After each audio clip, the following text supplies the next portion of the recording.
আসসালামু আলাইকুম। আজকের সামারি বইতে স্বাগত জানাচ্ছি। আজকের বই স্টিলনেস ইজ দ্য কি। বইটি রায়ান হলিডে লেখা। রায়ান হলিডের কথা আপনাদের মনে আছে কিনা? আমরা কয়েকটি বই করেছি ওনার। একটা হলো ইগো ইজ দ্য এনিমি, আর একটা হচ্ছে অবস্টেকল ইজ দ্য ওয়ে, আর একটা হচ্ছে ডেইলি ড্যাড। তিনটি বই করেছি এখন পর্যন্ত, প্রত্যেকটি বই চমৎকার। তো ওনার আরেকটা বই হচ্ছে স্টিলনেস ইজ দ্য কি। তিনি স্টোইক ফিলসফি বা স্টোইসিজম নিয়ে আধুনিক বিশ্বের অন্যতম সেরা লেখক, আপনারা জানেন। বর্তমান পৃথিবীটা যেন এক নয়েজ ফ্যাক্টরি। ফোন, নোটিফিকেশন, কাজের চাপ, ট্রাফিক সব মিলিয়ে আমাদের মাথার ভিতর সারাক্ষণ একটা কোলাহল চলতে থাকে। আমরা ভাবি যে যত বেশি ব্যস্ত সে তত বেশি সফল।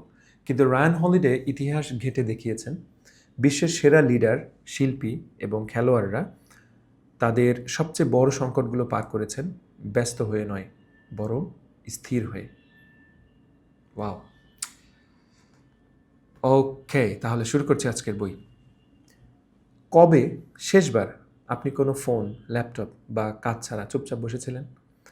আমাদের সমাজে চুপচাপ বসে থাকাকে অলসতা ভাবা হয়, কিন্তু ইতিহাসের দিকে তাকালে দেখবেন বুদ্ধ থেকে শুরু করে মার্কাস অরেলিয়াস, নেপোলিয়ন থেকে চার্চিল, সবার গোপন সুপার পাওয়ার ছিল এই স্টিলনেস বা স্থিরতা। বৌদ্ধরা একে বলে উপেক্ষা, স্টোইকরা বলে অ্যাপাথিয়া। নাম যাই হোক, এর মানে হলো বাইরে ঝড় বয়ে গেলেও ভেতরে শান্ত থাকা। আজকের বই স্টিলনেস ইজ দ্য কি আমাদের শেখাবে কিভাবে এই বিশৃঙ্খল পৃথিবীতে নিজের মনের নিয়ন্ত্রণ হাতে রাখা যায় এবং কঠিন সময়েও সঠিক সিদ্ধান্ত নেওয়া যায়। বই স্টিলনেস ইজ দ্য কি, লেখক রায়ান হলিডে। আর রায়ান হলিডে একজন বেস্ট সেলিং লেখক এবং মিডিয়া স্ট্র্যাটেজিস্ট। তিনি প্রাচীন স্টোইক দর্শনকে মডার্ন লাইফের সমস্যার সমাধানের জন্য সহজ ভাষায় তুলে ধরার জন্য বিখ্যাত। ওয়াও। প্রথম অধ্যায়, জন এফ কেনেডি এবং কিউবান মিসাইল ক্রাইসিস। 1962 সাল। পৃথিবী তখন তৃতীয় বিশ্বযুদ্ধের দ্বারপ্রান্তে। আমেরিকা জানতে পারল কিউবাতে রাশিয়া নিউক্লিয়ার মিসাইল বসাচ্ছে। আমেরিকার সব জেনারেল এবং অ্যাডভাইজার জন এফ কেনেডিকে পরামর্শ দিলেন, এখনই হামলা করুন, মিসাইল ধ্বংস করে দিন। পরিস্থিতি ছিল চরম উত্তপ্ত।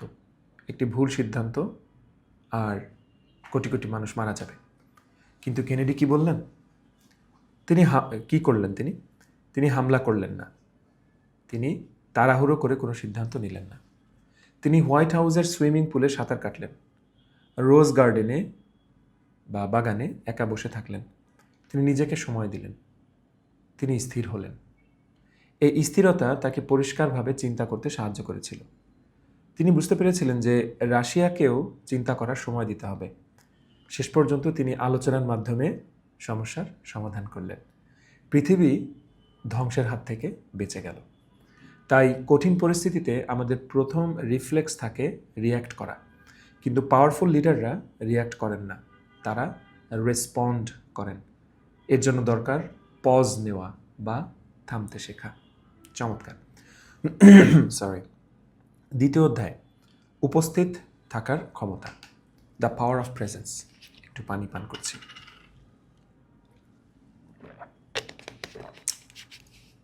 ওকে, আলহামদুলিল্লাহ।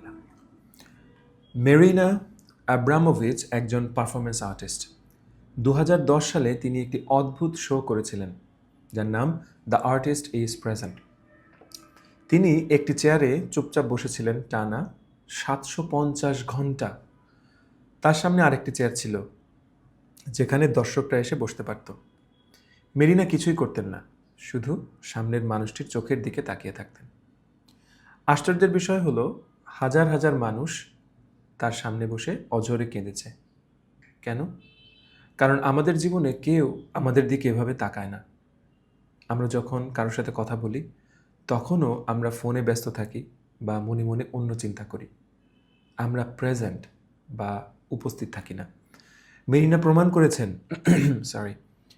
আপনি যখন সম্পূর্ণ মনোযোগ দিয়ে বর্তমানে থাকেন তখন সেটি অন্যের হৃদয়ে ঝড় তুলতে পারে।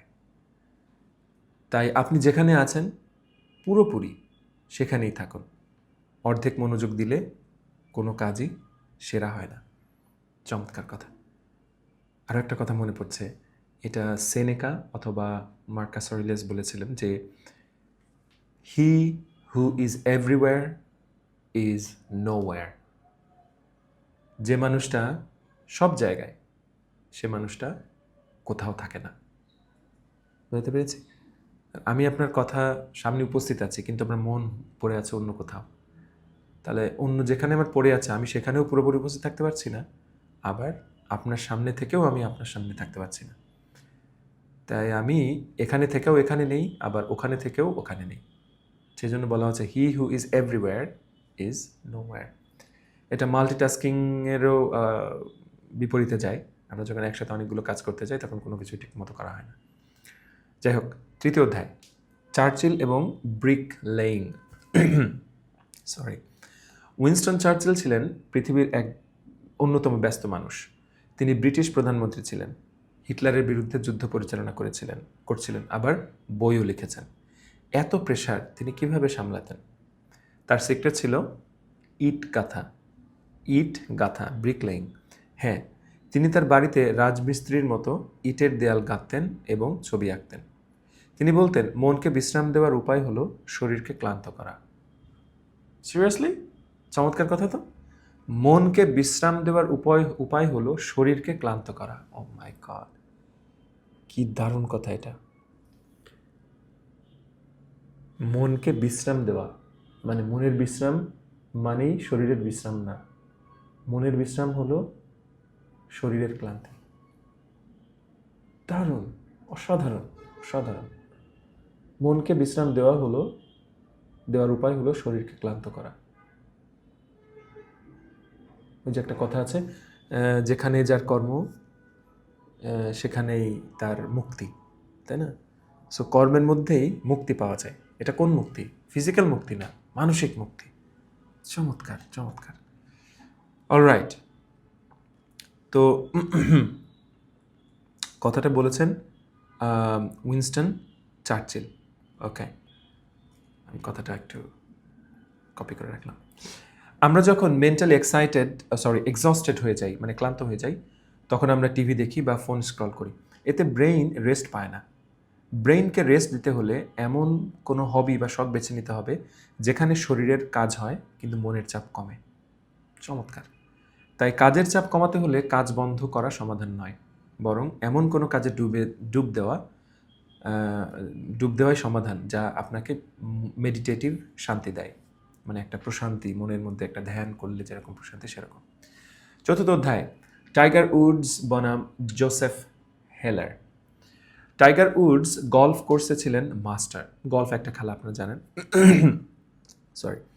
চরম উত্তেজনার মুহূর্তেও তিনি ঠান্ডা মাথায় বল মারতে পারতেন।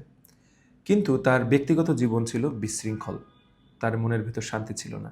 ফলে তার ক্যারিয়ার এবং সংসার দুটোই ধ্বংসের মুখে পড়েছিল। রায়ান হলিডে বলছেন, শুধু কাজে ফোকাস থাকলে হবে না, আত্মিক শান্তিও দরকার। অন্যদিকে বিখ্যাত লেখক জোসেফ হেলার একবার এক বিলিয়নিয়ারের পার্টিতে গিয়েছিলেন।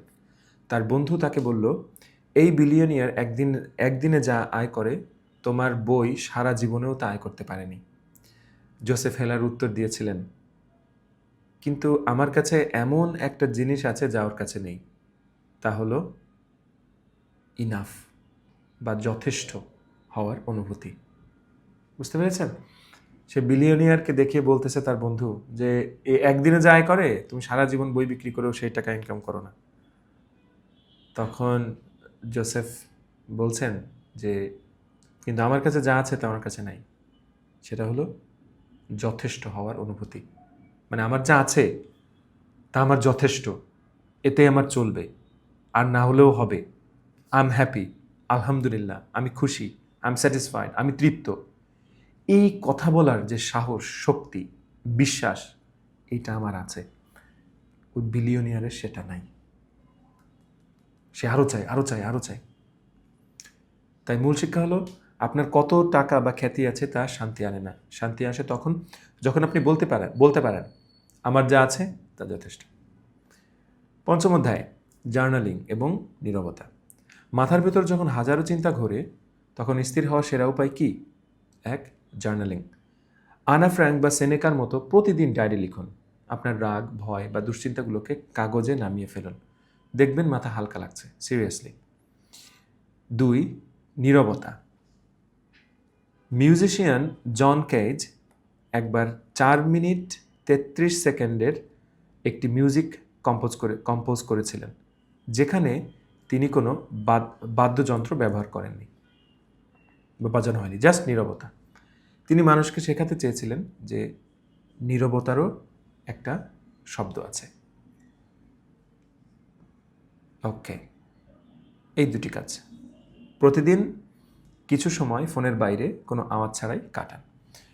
তো শেষ করব বইটি, আরেকবার মূল পয়েন্টগুলো উপস্থাপন করছি। প্রথম পয়েন্ট, তাড়াহুড়ো নয়। কেনেডির মতো কঠিন সময়ে থামুন, শ্বাস নিন, তারপর সিদ্ধান্ত নিন। 2. বর্তমান। মেরিনার মতো আপনি যার সাথে আছেন তাকে আপনার 100% মনোযোগ দিন। 3. হবি। চার্চিলের মতো মনের বিশ্রামের জন্য ফিজিক্যাল কোনো শখ গড়ে তুলুন। 4. যথেষ্ট। টাকার পেছনে না ছুটে ইনাফ বা পরিতৃপ্তির চর্চা করুন। এবং 5. জার্নালিং। মনের আবর্জনা পরিষ্কার করতে নিয়মিত লিখুন। So that's it. চমৎকার একটা বই, স্টিলনেস ইজ দ্য কি। আশা করছি সবার ভালো লেগেছে এবং ডেফিনেটলি লাইফে এটার প্রয়োগ থাকবে। ভালো থাকুন, বাই।